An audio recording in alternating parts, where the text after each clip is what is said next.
Olá, meus amigos do Adventismo Vivo, sejam muito bem-vindos a mais um trimestre de estudo da Bíblia. Começamos hoje um novo guia de estudos, cujo tema é identidade, e nós vamos estudar sobre a mensagem, a herança e a missão adventista. Eu estou muito empolgado porque essa aqui me parece ser a melhor lição jovem de todos os tempos, já que ela vai responder a seguinte pergunta: o que é ser um adventista do sétimo dia? Mas antes de iniciarmos o nosso estudo propriamente dito, eu gostaria de falar três coisas. Em primeiro lugar, eu quero me apresentar, também quero esclarecer para quem é o estudo que nós vamos fazer aqui, e em terceiro lugar, nós vamos combinar uma metodologia para os nossos estudos, para a maneira como nós vamos trabalhar aqui.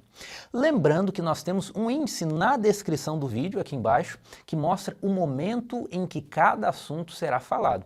Então, se você não quiser assistir os próximos 15 minutos sobre a metodologia que nós vamos adotar, você pode pular diretamente para o estudo da lição, mas eu recomendo que você não pule a metodologia, ok? Também na descrição do vídeo estará o link para os que quiserem baixar os slides que nós vamos usar aqui, contendo os textos e também as imagens.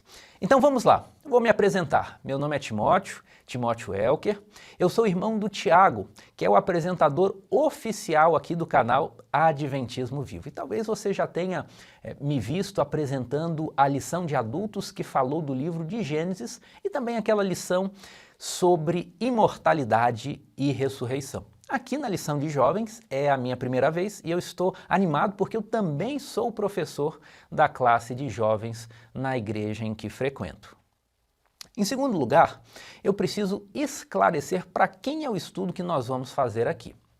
O nosso estudo será principalmente direcionado para professores da escola sabatina, professores da classe de jovens. Sabe por quê? Porque lidar com jovens é diferente de lidar com adultos e é diferente de lidar com crianças.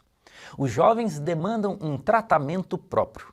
Então, frequentemente no nosso estudo aqui nós vamos falar frases do tipo: então, professor, você vai fazer dessa maneira para explicar o assunto. Ou, como você pode estruturar esse conceito para a sua classe? Ou, como você vai interagir com a sua unidade?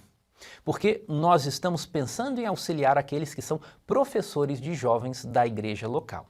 Mas isso significa que apenas professores de unidade podem ver esse vídeo? Mas é claro que não. Talvez você não seja professor de uma unidade, mas você é um aluno da classe de jovens que gosta de participar ou mesmo que está incumbido de passar a lição na sua unidade. Então, nosso estudo aqui no canal também é para você, porque aqui você vai encontrar ideias para fazer uma exposição da lição ou mesmo para fazer participações bem construídas, bem contextualizadas na sua classe. Então, também é para você. Mas talvez nesse ponto alguém esteja pensando assim: olha, eu não sou professor, eu não costumo falar muito na minha classe, será que esse estudo aqui do canal é para mim? E eu respondo: sim, é sim. É para você também que é um aluno dedicado, que quer aprender mais, que quer adquirir um pensamento sistematizado. E esse estudo também é para aquelas pessoas que leem a lição, leem o texto bíblico e têm dificuldades de compreensão, dificuldades de interpretação de texto ou dificuldades com o vocabulário. Aqui nós vamos poder ajudar você porque um dos nossos pilares da nossa metodologia é ler e explicar o texto parte por parte, nos mínimos detalhes. Então, seja bem-vindo, porque esse estudo é para você e juntos nós vamos desvendar os assuntos deste trimestre. Bem, como eu já comecei a falar da nossa metodologia, eu vou aproveitar logo e explicar esse ponto. É muito comum nós vermos classes de escola sabatina em que a lição funciona como um verdadeiro sermão. O professor vai à frente e fala por 20 ou 30 minutos, mas esse sistema ele não funciona bem e ele não tem nada a ver com a ideia do que é a escola sabatina. Então, o método que nós vamos usar aqui e que sugerimos que você também use é baseado em 3 princípios. Princípio número 1, o texto bíblico precisa ser lido, explicado e aplicado. Se você olhar na parte superior da lição de sábado à tarde, você vai ver que existe a indicação do texto bíblico da semana. No caso da lição 1, o texto bíblico é Mateus 25, versos 1 a 13. Então, o primeiro princípio da nossa metodologia é que esse texto deve ser lido, explicado e aplicado na unidade da escola sabatina. Mas alguém pode dizer assim, esse texto não deveria ter sido lido em casa durante a semana pelos alunos da classe? Por que nós vamos gastar tempo lendo o texto novamente no sábado de manhã? Pelo simples motivo de que a maioria dos alunos não leem o texto em casa e não estudam a lição. E mesmo entre aqueles que estudaram a lição e leram o texto, a grande maioria faz uma leitura rápida, superficial, sem reflexão. É por isso que o texto precisa ser lido, explicado e aplicado na classe da escola sabatina.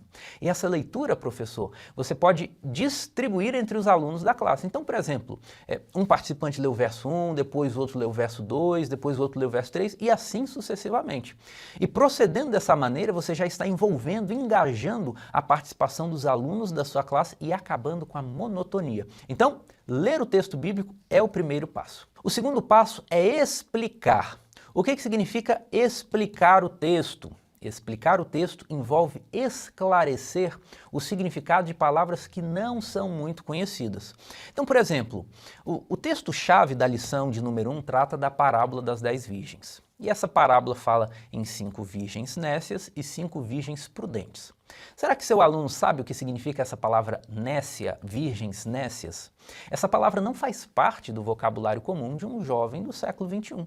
Portanto, você precisa esclarecer o que significa nécia. Você pode dizer que nécio é aquele que tem falta de conhecimento, nécio é sinônimo de uma pessoa sem capacidade, de uma pessoa incompetente e tola. Então, explicar o texto significa dizer qual é o sentido das palavras mais difíceis, das palavras que não fazem parte do vocabulário comum.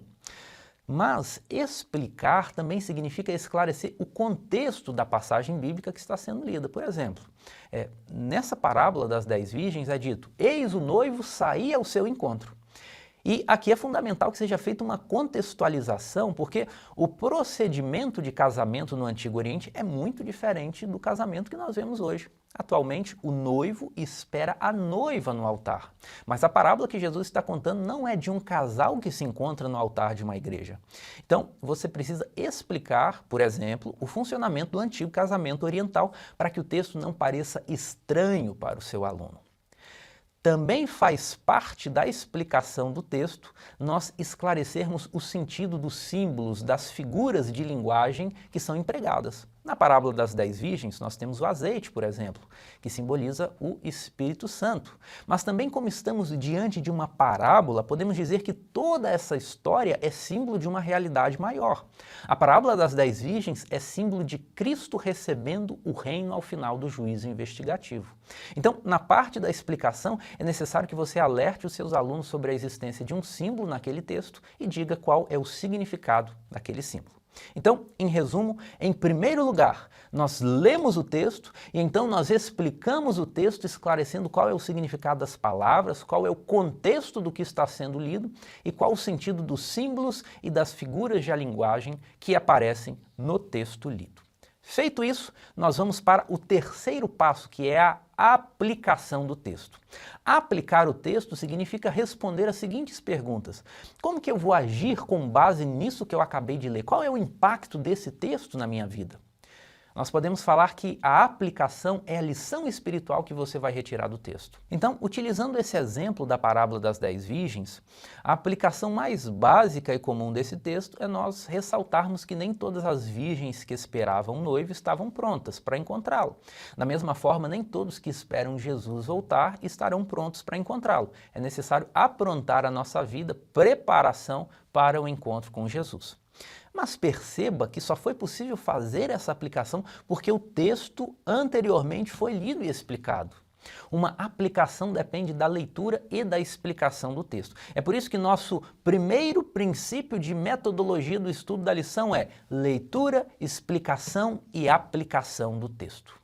O segundo princípio da nossa metodologia na lição dos jovens é fazer perguntas. Como assim? Em vez de você, professor, ir com um discurso pronto para ser falado, você vai para a classe com uma mentalidade de conversa, de diálogo.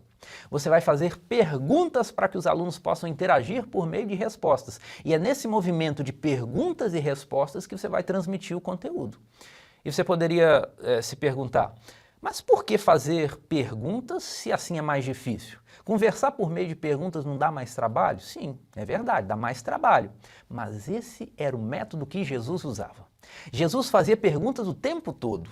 Quando o jovem rico foi até Jesus perguntar, bom mestre, o que devo fazer para herdar a vida eterna? Jesus respondeu a ele com uma pergunta, por que você me chama de bom? Em Mateus 16, Jesus pergunta para os discípulos, quem diz o povo ser o filho do homem? E depois que os discípulos tentam dar algumas respostas, Jesus novamente pergunta para eles, e vós, quem dizeis que eu sou? Em João capítulo 6, depois que Jesus fala palavras muito duras, várias pessoas da multidão começam a abandoná-lo. Então Jesus se volta para os seus discípulos e pergunta, porventura quereis também vós outros retirar-vos? Então, note que o método de fazer perguntas era o método de Jesus. Quando nós fazemos perguntas, nós abrimos espaço para que os outros se expressem. E quando o outro se expressa, nós compreendemos mais facilmente qual é a necessidade, qual é a ansiedade que está no coração dele. E nós podemos trabalhar especificamente nesses pontos. Então, professor, não faça do estudo na classe um monólogo, um sermão no qual você fala sozinho.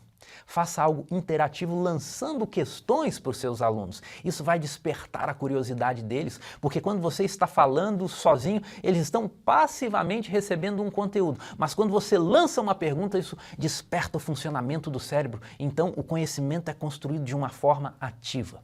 Você deve fazer perguntas assim como Jesus fazia.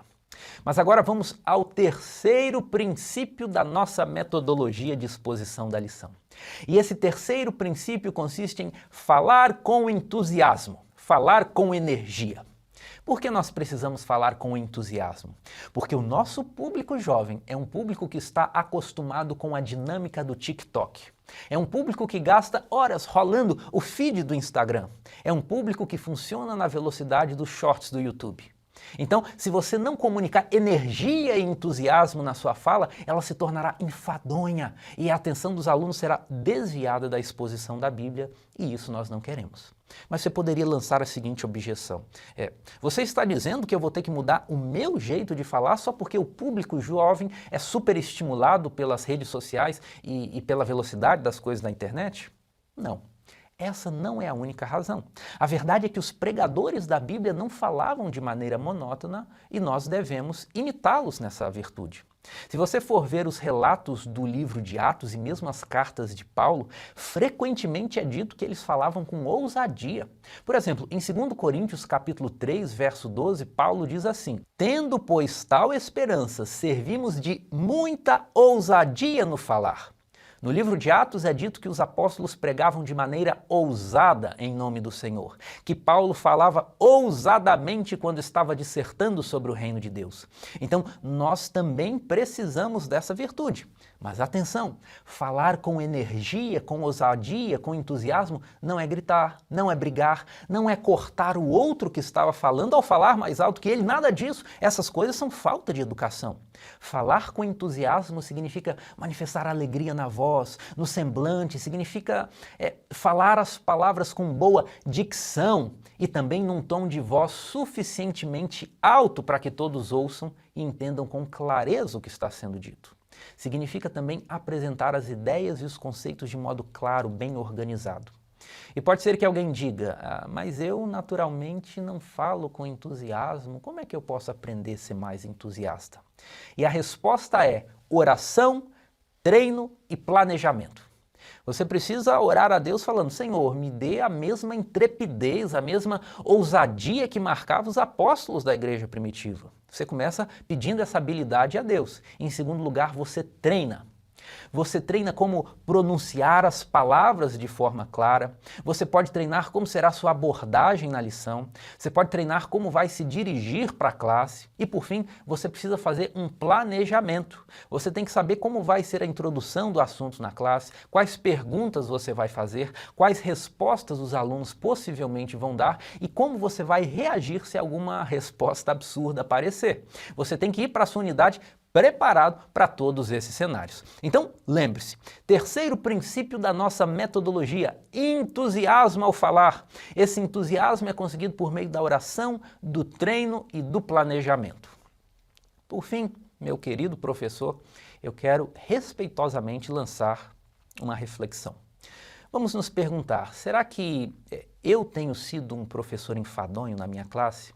Será que tem faltado entusiasmo para mim? E essa falta de entusiasmo, será que ela também não é uma explicação para a falta de interesse que meus alunos manifestam na exposição da lição?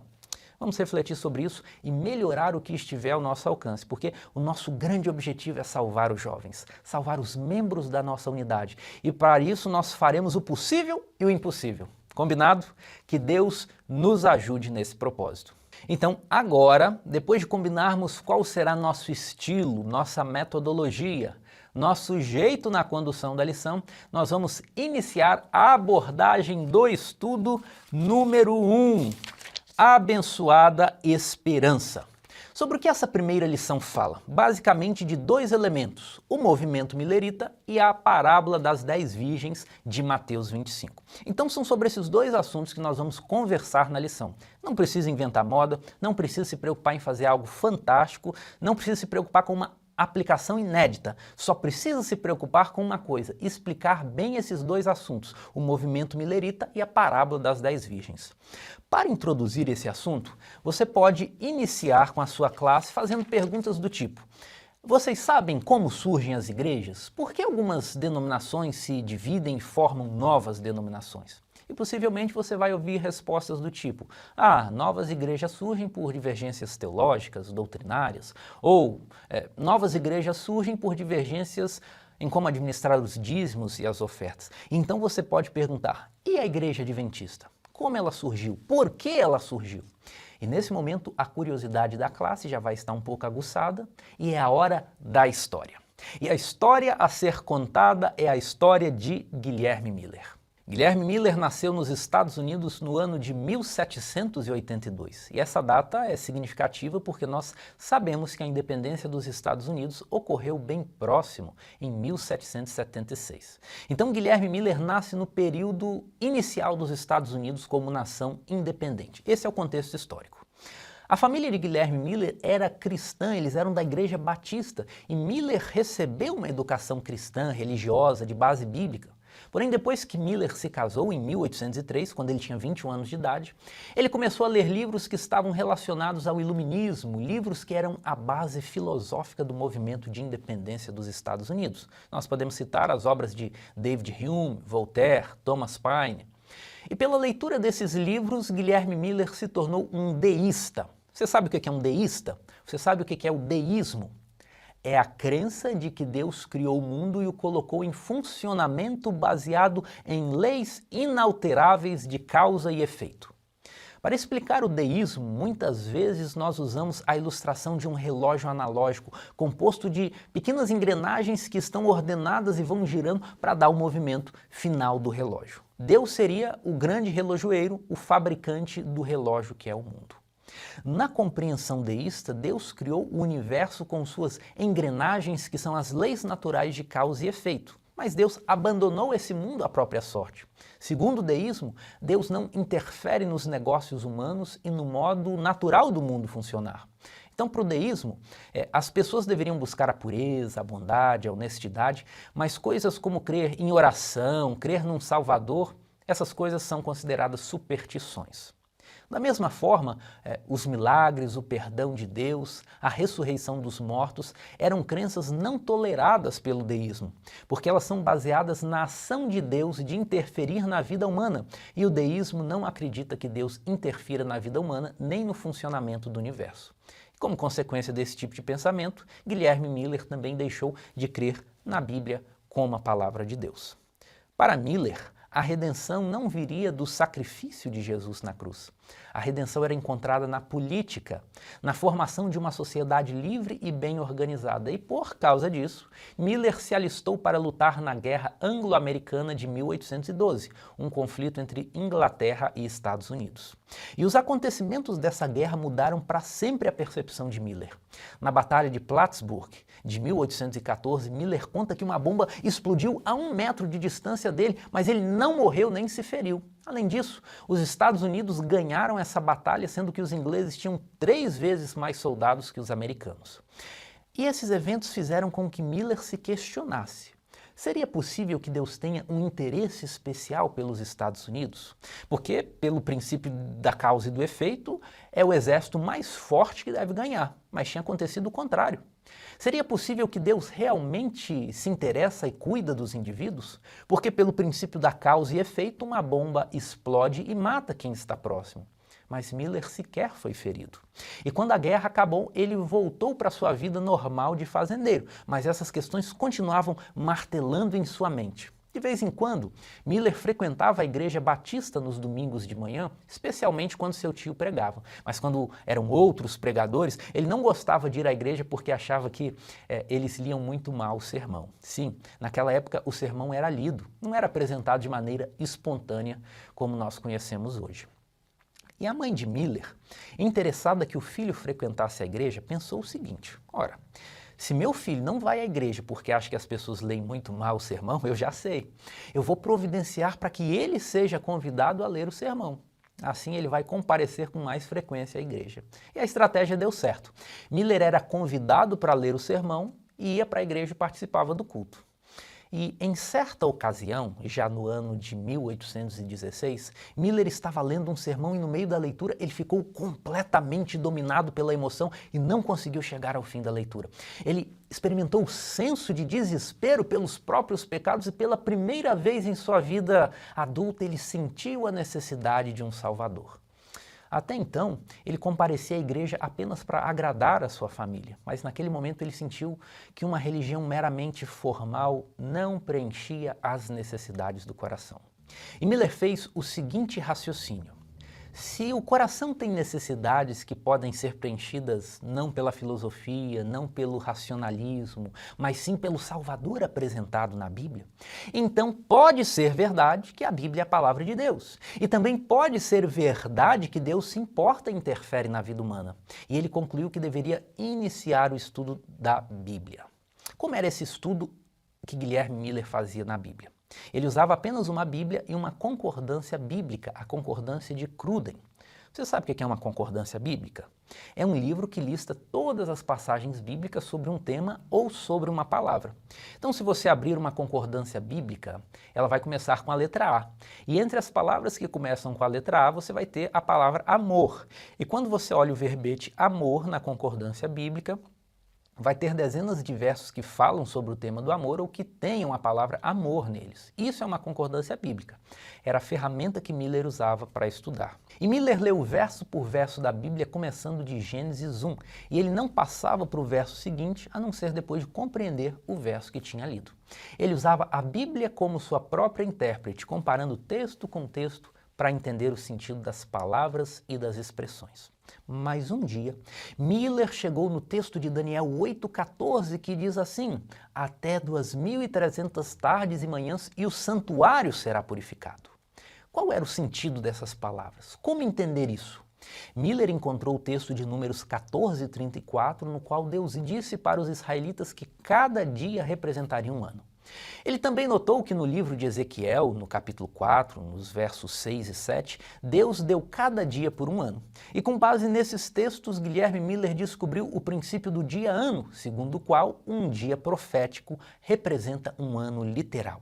Então, se na profecia bíblica cada dia representava um ano, e se o conjunto de uma tarde e de uma manhã forma um dia, Miller concluiu que as 2.300 tardes e manhãs de Daniel 8,14 eram, na verdade, um período de 2.300 anos literais.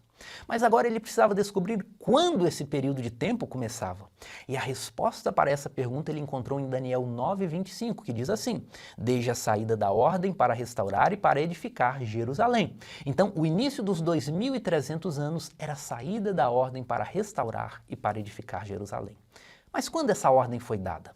Pesquisando na Bíblia, Miller encontrou o capítulo 7 do livro de Esdras, o decreto de Artaxerxes, concedendo aos judeus permissão não apenas para voltar para o seu país, mas também recursos financeiros para edificar o templo, retomar o serviço religioso e instituir líderes civis no país. Faltava saber a data desse decreto. Miller usava uma Bíblia anotada, e ao chegar às referências que apareciam na lateral da página do capítulo 7 de Esdras, ele encontrou o ano 457 a.C. como a data desse decreto, o marco inicial dos 2300 anos. É claro que depois ele chegou ao ano de 457 a.C. por meio de pesquisa, de cálculos, reflexões, mas no início foi assim, ele viu essa data anotada na Bíblia. Mas o texto de Daniel 8,14 diz que até 2.300 tardes e manhãs e o santuário será purificado. Que santuário é esse? Miller raciocinou que não poderia ser o tabernáculo construído por Moisés, porque ele já não existia. Também não poderia ser o templo construído por Salomão e reformado por Zorobabel e depois por Herodes, porque esse templo foi destruído pelos romanos. Então, qual é esse santuário da profecia de Daniel? Miller aceitou a opinião predominante em sua época de que o planeta Terra é esse santuário e concluiu que a purificação do santuário de que fala Daniel 8,14 representa a purificação da Terra pelo fogo, na ocasião da segunda vinda de Cristo. Então era hora de fazer o cálculo. Se havia um período de 2.300 anos até a volta de Jesus, bastava subtrair desse período a data de seu início para obter a data do fim. Foi isso que Miller fez. 2.300 menos 457. O resultado foi 1843. E foi assim que no ano de 1818, Guilherme Miller chegou à conclusão de que a volta de Jesus seria no ano de 1843. Portanto, em apenas 25 anos seria o fim do mundo. Uma conclusão alarmante, eletrizante. E aqui você precisa notar o seguinte: o cálculo inicial de Miller era um tanto grosseiro, porque ele misturou datas que na escala cronológica estão antes de Cristo com datas que estão depois de Cristo. Qual é o problema disso? É desconsiderar que não existe ano zero entre um antes de Cristo e um depois de Cristo. Deixa eu explicar melhor. Matematicamente, entre o -1 e o 1 positivo, existe o zero, certo? Mas não existe ano zero entre o ano 1 antes de Cristo e o ano 1 depois de Cristo. Essas datas são sequenciais. É por isso que quando se faz uma subtração entre datas antes e depois de Cristo, é necessário acrescentar ao resultado final uma unidade, pois a casa do ano zero matemático foi indevidamente descontada. Fazendo essa correção, a data final do cálculo de Miller passou a ser 1844. E Jesus voltaria em 1844. E sabe o que é interessante? Guilherme Miller não foi o único a chegar a esse tipo de conclusão. Em diferentes partes do mundo, de maneira simultânea, pesquisadores da Bíblia que não se conheciam estavam marcando datas para a volta de Jesus. O pastor luterano Johann Ben Hell, na Alemanha, escreveu em seu comentário bíblico que Jesus iniciaria seu reino milenar aqui na Terra em 1836. Joseph Wolff, um judeu convertido ao cristianismo, pregava nos países orientais e africanos, anunciando a volta de Jesus para o ano de 1847. Edward Irving, atuando na Escócia e na Inglaterra, pregava o advento de Jesus para o ano de 1864. Então, perceba que Guilherme Miller faz parte de um grande reavivamento de nível mundial que ocorreu no século XIX como resultado do estudo das profecias de Daniel e Apocalipse. Então, já vimos que em 1818, Miller chegou à conclusão de que Jesus voltaria em 1843. E para comover ainda mais as sensibilidades espirituais dos estudiosos da Bíblia, em 1833 aconteceu a grande queda de estrelas da noite de 13 de novembro, que também é conhecida como queda dos meteoros Leônidas. Por muitas horas, o céu dos Estados Unidos foi iluminado por uma quantidade imensa de meteoros que deixou os observadores perplexos e espantados. Era o cumprimento das palavras de Jesus em Mateus 24, 29. As estrelas cairão do firmamento. Também o livro do Apocalipse traz a visão de João de que as estrelas do céu caíram pela terra, como a figueira quando abalada por vento forte deixa cair os figos verdes. Com o cumprimento dessa profecia, a atenção do povo foi dirigida para a Bíblia e muitos passaram a dar atenção à advertência do breve retorno de Jesus, conforme pregado por Guilherme Miller. Essa é a origem do movimento adventista Millerita, que 30 anos depois daria origem à Igreja Adventista do Sétimo Dia. Sabemos que a predição da volta de Jesus não aconteceu em 1843 nem em 1844, mas disso nós vamos falar melhor na semana que vem. Eu quero chamar a sua atenção aqui, porque essa história é cheia de detalhes e cálculos nos quais nós não podemos aprofundar aqui agora por falta de tempo. Mas se houver algum tópico sobre o qual você queira mais informações, escreva aqui embaixo nos comentários e nós vamos indicar vídeos e livros para você. Tudo bem? Talvez sua dificuldade seja entender como Guilherme Miller fez esse cálculo. Escreva nos comentários que nós vamos responder você. Eu também deixo a indicação do capítulo 18 do livro Grande Conflito, o Grande Conflito, capítulo 18, certamente vai ser muito útil na compreensão desse tema. E para fechar essa primeira parte histórica do assunto, quais aplicações você, professor, pode fazer com a sua classe? Bem, a primeira aplicação é essa que aparece aqui na parte de baixo da lição de segunda-feira. Deus usou um fazendeiro para pregar milhares de sermões sobre a segunda vinda. Ele era um homem simples, sem grandes estudos, sem fama, e se Deus usou uma pessoa assim, ele também pode usar um anônimo como eu e como você. A segunda aplicação a ser feita é um puxão de orelha para nós que vivemos na era da informação. Temos ao nosso alcance um conhecimento ilimitado, mas nós não usamos. Nunca na história deste mundo os livros foram tão abundantes e tão acessíveis para todas as pessoas. Nunca na história desse mundo houve uma coisa tal como a internet, que nos permite obter qualquer informação de maneira instantânea com apenas um clique. Mas também nunca as pessoas foram tão desinteressadas em aprender, em estudar. Nos dias dos pioneiros da Igreja Adventista, era necessário ler à luz de um lampião e o nariz ficava todo preto de fuligem, mas as pessoas persistiam porque tinham o senso de que a Bíblia era uma verdade gloriosa demais para ser tratada com indiferença. E nessa época de poucos recursos escassos, de bibliotecas limitadas se comparadas às nossas, na ausência de um buscador de informação como o que temos hoje na internet, nessas condições, os pioneiros estabeleceram um corpo doutrinário tão sólido e bem sistematizado como o mundo jamais viu. Porém, de uma maneira muito contrastante, a realidade dos jovens de hoje é que não sabem sequer os livros da Bíblia em sequência. Não sabem nem mesmo o significado dos metais da estátua de Daniel 2. E o pior de tudo, não estão nem um pouco envergonhados ou preocupados com isso. Onde nós queremos chegar desse jeito? Não seria um indício de que o retorno de Cristo não é mais tratado com relevância pela nossa geração? E aqui cabe aquela reflexão interior que o apóstolo Paulo sugeriu.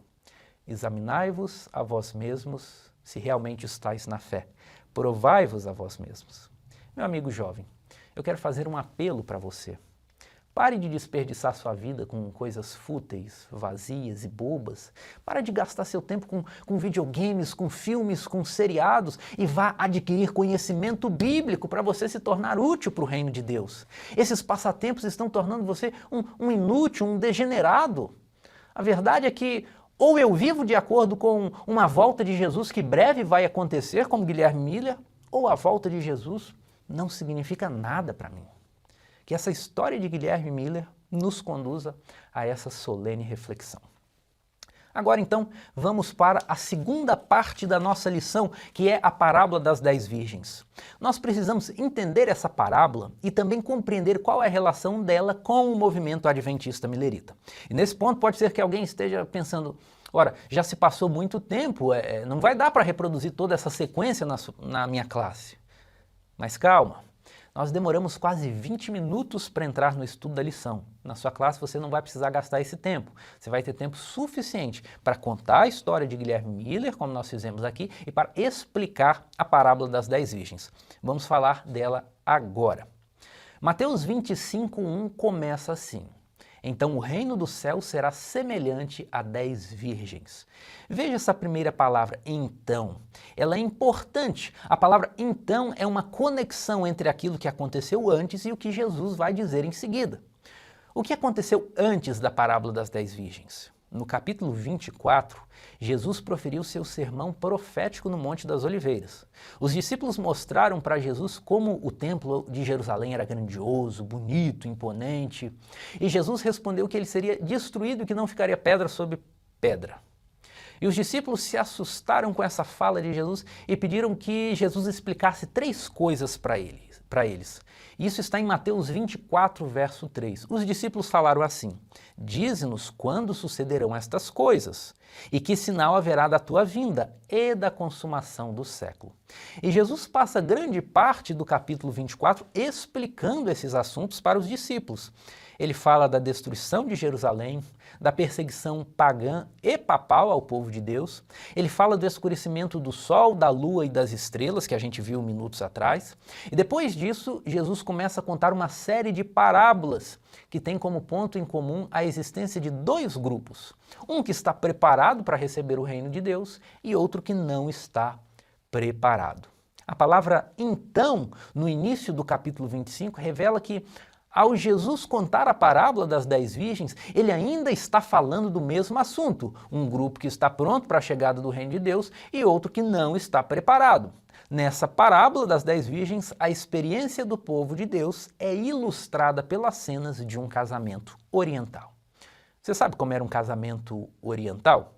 Geralmente ele era realizado de noite, por isso a necessidade das lâmpadas de azeite para iluminar o ambiente. E onde era realizado esse casamento? Em uma igreja? Não. O noivo saía da casa dos seus pais e ia até a casa dos pais da noiva para buscá-la. Buscar a noiva para onde? Para a nova casa em que o casal moraria. E nas proximidades da casa da noiva estavam as amigas da noiva que iriam acompanhá-la até a casa nova quando o noivo chegasse. E quando todo mundo chegava à casa nova, um banquete era oferecido. Esse banquete, essa comemoração, era chamada de Ceia das Bodas, era a festa de casamento. Então perceba os movimentos envolvidos no casamento oriental. O noivo sai da casa de seus pais e vai até a casa de solteira da noiva. Lá ele recebe a noiva e juntos com os convidados eles se dirigem até a casa onde vai ocorrer a festa, a Ceia das Bodas. Então, a parábola das 10 virgens é a história de amigas da noiva que estão esperando o noivo chegar até a casa da noiva para que todo mundo junto pudesse ir para a festa. Entendeu? O problema é que o noivo demorou mais do que o esperado e o combustível das lâmpadas de 5 das amigas da noiva estava quase no fim. Mas elas já podiam ouvir ao longe o som que anunciava que o noivo estava a caminho. Correram então para tentar comprar azeite, mas quando voltaram era tarde demais. O grupo já tinha ido para a festa. Os 2 grupos da parábola, as sábias e as nécias, representam 2 classes que professam estar esperando a volta de Jesus. Esses 2 grupos são chamados de virgens porque professam uma fé pura. Portanto, essa parábola não é sobre um contraste entre os mundanos com o povo de Deus, não. É sobre 2 grupos que há no meio do povo de Deus. As lâmpadas da parábola representam a palavra de Deus, a Bíblia, porque nós conhecemos o Salmo que diz: lâmpada para os meus pés é a tua palavra e luz para os meus caminhos. Salmo 119, 105. E o óleo da parábola é símbolo do Espírito Santo, conforme pode ser visto em Zacarias no capítulo 4. Na parábola, todas as 10 virgens saíram ao encontro do noivo. todas tinham lâmpadas, ou seja, todas tinham instrução bíblica. Num primeiro momento, era impossível notar diferença entre elas. Assim acontece com a igreja que vive justamente antes da segunda vinda de Cristo. Todos têm conhecimento das Escrituras, todos ouviram a mensagem da proximidade da volta de Jesus, mas nem todos estão preparados porque falta óleo, porque falta o Espírito Santo. De nada vale o conhecimento da Bíblia sem a influência do Espírito Santo. Essa era a situação de Nicodemos quando ele foi falar com Jesus pela primeira vez. Ele era mestre em Israel, mas não compreendia a influência do Espírito Santo, a operação do Espírito no coração que convence do pecado, que muda os gostos e faz a pessoa se tornar uma nova criatura, experimentar o novo nascimento. Então, a primeira grande lição a ser retirada da parábola das 10 virgens é a necessidade de uma preparação do caráter para entrar no reino de Deus. Se a nossa vida é caracterizada pelos frutos da carne e não pelo fruto do Espírito, que é decorrente do óleo do Espírito Santo atuando em nós, então não haverá lugar para nós na festa de casamento. Portanto, o primeiro ponto é preparação do caráter para encontrar com Jesus. Até aqui todo mundo conhece a parábola das 10 virgens, mas nós precisamos descer mais fundo na compreensão do texto para ver a conexão que existe entre a parábola das 10 virgens e o movimento milerita adventista do século XIX. Qual é a relação dessa história que Jesus contou com a história de Guilherme Miller que nós vimos no início desse vídeo? Você sabe responder essa pergunta? Para entender isso, nós precisamos fazer uma outra pergunta que é a seguinte. Nessa parábola que Jesus contou, quem é representado pelo noivo e quem é representado pela noiva?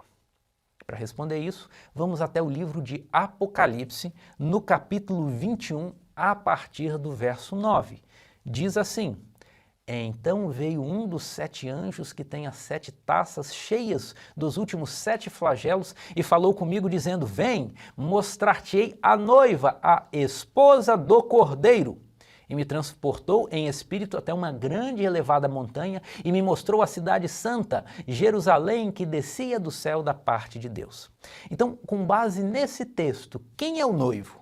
O Cordeiro. E quem é o Cordeiro? Jesus, o Cordeiro de Deus que tira o pecado do mundo. Mas agora me responda, quem é a noiva? Preste bem atenção aqui. Nós costumamos dizer que a noiva de Cristo é a igreja, mas o texto bíblico diz que a noiva de Cristo é a nova Jerusalém. Note que no verso 9 o anjo diz que vai mostrar a noiva, e no verso 10 ele mostra a cidade santa. A noiva de Cristo é a cidade santa. A igreja é o que então? A igreja representa os convidados para a festa de casamento. Isso é explicado em Apocalipse. Veja o verso 9 do capítulo 19. Então me falou o anjo, escreve, bem-aventurados aqueles que são chamados à ceia das bodas do Cordeiro. Os que recebem as bem-aventuranças são os convidados para a festa de casamento, para a ceia das bodas. Agora veja com muita atenção esse texto do livro O Grande Conflito. O casamento representa a recepção do reino por parte de Cristo. A santa cidade, a Nova Jerusalém, que é a capital e representa o reino, é chamada a esposa, a mulher do Cordeiro. Claramente, pois, a esposa representa a santa cidade e as virgens que saem ao encontro do esposo são símbolo da igreja. No Apocalipse é dito que o povo de Deus são os convidados à ceia das bodas, que é o texto que nós lemos anteriormente. Se são convidados, não podem ser também representados pela esposa. Cristo, conforme foi declarado pelo profeta Daniel, receberá do ancião de dias no céu o domínio e a honra e o reino. Receberá Nova Jerusalém, a capital de seu reino, adereçada como uma esposa ataviada para o seu marido. Tendo recebido o reino, ele virá em glória como Rei dos Reis e Senhor dos Senhores, para a redenção de seu povo, que deve assentar-se com Abraão, Isaque e Jacó à sua mesa em seu reino, a fim de participar da ceia das bodas do Cordeiro. Uau! Que texto fantástico! Esse parágrafo tem muita informação. Eu recomendo que você pause o vídeo e leia esse texto umas 3 vezes antes da gente continuar, ok? Vamos comentar agora. O casamento representa a recepção do reino por parte de Cristo. Então, a parábola das 10 virgens é sobre Jesus recebendo o reino, e o reino é representado pela cidade santa, a Nova Jerusalém. Como a Nova Jerusalém é a capital do reino, ela é tomada como símbolo de todo o reino que é dado a Jesus. Portanto, o casamento de Jesus com a cidade santa é um símbolo de Jesus recebendo o reino. Onde na Bíblia fala que Jesus vai receber o reino? No capítulo 7 do livro do profeta Daniel. No capítulo 7, Daniel teve um sonho de 4 animais saindo do mar. Cada animal representava um poder político. E surgiu também nesse sonho um chifre pequeno que guerreava contra o povo de Deus. E para conter o chifre pequeno, o ancião de dias, que é Deus, o Pai, aparece e se assenta um tribunal. E abrem-se os livros, e esse tribunal condena o chifre pequeno. E no verso 13 de Daniel 7 está a cena em que o Filho do Homem, ou seja, Jesus, se dirige até o Pai, o ancião de dias, e é dado a Jesus o domínio, a glória e o reino. Então, o reino que foi perdido por Adão quando ele pecou será reconquistado por Jesus Cristo. Esse reino que foi dado por Deus a Adão na criação do mundo, quando Deus disse: sede fecundos, multiplicai-vos, enchei a terra e sujeitai-a, dominai. Esse reino foi usurpado por Satanás. É por isso que Jesus chamou Satanás de príncipe deste mundo, porque Satanás usurpou o reino que foi dado a Adão. É por isso que quando os filhos de Deus se reuniram no concílio celestial, retratado no livro de Jó, Satanás apareceu como representante do planeta Terra. A parábola das 10 virgens é sobre Jesus recuperando esse reino perdido e levando seus amigos da igreja como convidados para festejar com ele. Mas antes que aconteça o casamento e a festa de casamento, é necessário haver uma seleção de quem será convidado. Essa seleção é o juízo investigativo. Jesus ilustrou isso contando outra parábola sobre casamento que está registrada lá em Mateus 22. Um rei vai celebrar o casamento de seu filho e a sala do banquete ficou repleta de convidados. Mas o rei da história decide examinar a roupa dos que estão assentados na mesa do banquete e percebe que a roupa de um dos convidados, ou seja, o seu caráter, não está adequado. Aquele que não tem a roupa adequada, não tem o caráter perfeitamente formado, não pode fazer parte da festa e é lançado para fora na escuridão. Ou seja, antes que o casamento e a festa possam ocorrer, é necessário um exame dos convidados, é necessário um julgamento de quem pode e de quem não pode participar do banquete. Esse é o juízo investigativo. E essa também é a sequência de Daniel capítulo 7. O tribunal se assenta, os livros são abertos, o julgamento acontece e o domínio, a glória e o reino são dados a Jesus. E essa sequência também é vista em Apocalipse 11. No verso 15 é dito o seguinte: o 7º anjo tocou a trombeta e houve no céu grandes vozes, dizendo: o reino do mundo se tornou do nosso Senhor e do seu Cristo, e ele reinará pelos séculos dos séculos. Então, aqui em Apocalipse 11, 15, está acontecendo o encontro do noivo Jesus com a noiva, que é o reino, que é a Nova Jerusalém. E agora veja o verso 19, ainda em Apocalipse 11. Verso 19, abriu-se então o santuário de Deus que se acha no céu e foi vista a Arca da Aliança. A abertura do segundo compartimento do santuário celestial, onde ocorre o juízo, faz parte da mesma cena de Jesus recebendo o reino, recebendo a noiva, a Nova Jerusalém, o que também está em paralelo com Daniel capítulo 7, em que nós temos um tribunal assentado e o Filho do Homem indo até o ancião de dias para receber o seu reino. Tanto em Apocalipse como em Daniel, o reino é recebido no contexto do juízo, do julgamento. Então perceba o seguinte, a parábola das 10 virgens não é uma historinha bobinha que Jesus inventou para falar apenas da necessidade de preparo, não. A parábola das 10 virgens é uma profecia e também uma descrição simbólica das cenas que acontecem no céu antes de Jesus voltar aqui para a terra. Jesus se dirige ao Pai para receber o reino, que é simbolizado pela figura da noiva da cidade santa. O julgamento passa a acontecer para decidir quem serão os convidados que podem ir para o casamento. E quando o juízo investigativo termina, Jesus recebe a noiva, a cidade santa, o reino, e vem para o planeta Terra buscar os convidados do casamento para a festa, para a ceia das bodas. É por isso que eu destaquei que o antigo casamento oriental tem vários movimentos. O primeiro movimento é o noivo saindo para receber a noiva. O movimento seguinte é a noiva sendo entregue ao noivo. E o terceiro movimento é o casal indo encontrar os convidados e levá-los ao banquete, à ceia, à festa. O mesmo ocorre nos eventos do céu.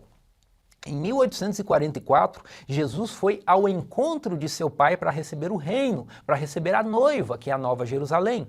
Teve início, então, o juízo investigativo para definir quem serão os convidados para o casamento.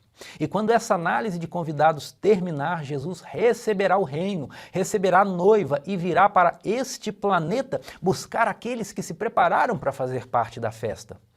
Quando Guilherme Miller, estudando o texto de Daniel 8,14, concluiu que as 2.300 tardes e manhãs terminariam no ano de 1844, ele julgou que essa data era aquela em que Jesus viria à Terra celebrar a festa de casamento. Mas 1844 era a data em que Jesus foi até o Pai, até o ancião de dias, para receber o reino, para receber a sua noiva. E foi também nessa data de 1844 que começou o juízo investigativo, para determinar quem seriam os convidados aptos a fazer parte da festa de casamento. Esse é o sentido mais profundo da parábola das 10 virgens. Essa parábola ilustra a obra de Jesus no céu e também a experiência dos adventistas milleritas aqui na terra. Os seguidores de Guilherme Miller tinham plena consciência de que a parábola das 10 virgens descrevia o que estava acontecendo nos dias deles. Tanto é que, nas pregações milleritas, quanto mais se aproximava a data marcada para a volta de Jesus, mais era usada a frase: "Eis o noivo, saía ao seu encontro". Porque, de fato, eles acreditavam que aquela parábola era uma profecia que estava se cumprindo nos dias deles e que sair ao encontro do noivo era esperar a volta de Jesus em 1844. Mas Jesus não voltou quando eles esperavam. Assim como o noivo da parábola não chegou cedo como as amigas da noiva esperavam. E por causa do desapontamento de 1844 se formaram dois grupos, assim como na meia-noite da parábola havia dois grupos, os preparados e os despreparados.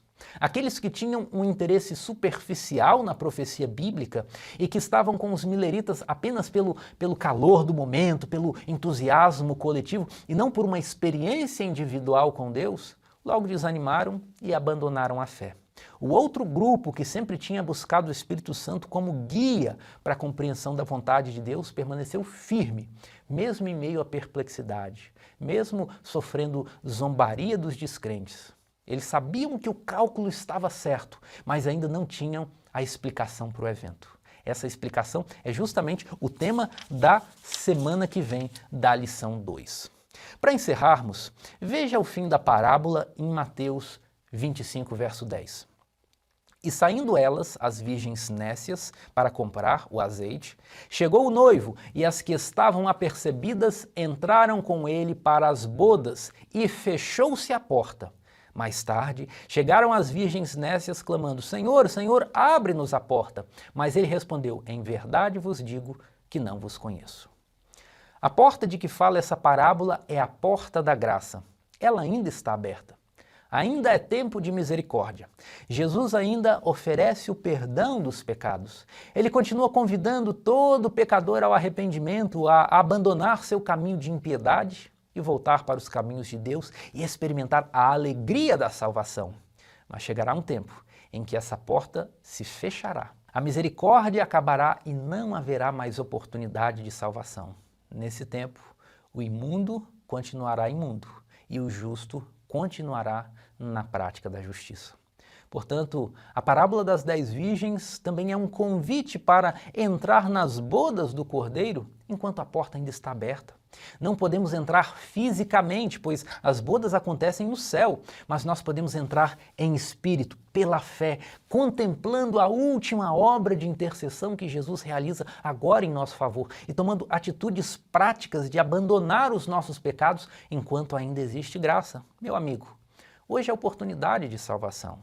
Como diz aquele antigo hino, hoje tu tens uma escolha, vida ou morte, qual vais aceitar? Amanhã pode ser muito tarde. Hoje Cristo te quer salvar. A porta para as bodas ainda está aberta. Vamos entrar enquanto há tempo.